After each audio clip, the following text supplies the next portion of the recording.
તો સુરતથી મહત્વના સમાચાર સામે આવ્યા છે. રાજ્ય સરકારે સહકારી મંડળીઓમાં ઓડિટ ફીમાં નોંધપાત્ર વધારો કર્યો છે અને જેને લઈને ખેડૂતો અને સહકારી ક્ષેત્રના આગેવાનોમાં આક્રોશ ફેલાયો છે. પૂર્વમાં ઓડિટ ફી માત્ર 2,000થી ₹5,000ની વચ્ચે હતી, જ્યારે હવે આ ફી 20,000થી 25,000 સુધી વધારવામાં આવી છે. સુરત તાપી જિલ્લામાં 6,400થી વધુ મંડળીઓ આ વધારો ભોગવવાનો નિર્ણય કરવો પડશે. ત્યારે આ નવું નિયમ પ્રમાણે ખાસ કરીને નાની સહકારી મંડળીઓ પશુપાલકો, ખેડૂતો, ગ્રામજનો માટે ભારે આર્થિક બોજ બની રહી છે.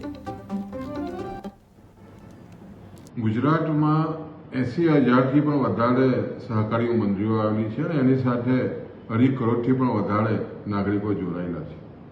ખાસ કરીને ખેડૂતો, પશુપાલકો માટે સહકારી મંડળી ખૂબ જ મજબૂતાઈથી રોજગારી આપવાનું કામ કરે છે. હાલમાં કૃષિ અને સહકાર વિભાગના સચિવ દ્વારા જે મંડળીઓનું ઓડિટ થાય છે એમાં ટોટિંગ ફીનો વધારાનું નોટિફિકેશન જાહેર થયું છે. દૂધ મંડળીઓ પર જે મહત્તમ મર્યાદા જે ઓડિટ ફીની ₹4,000 હતી એ વધીને લગભગ ₹30,000 થઈ જવાની છે. એવી જ રીતે સેવા મંડળીઓની પણ ₹30,000 થવાની છે. આને કારણે કરોડો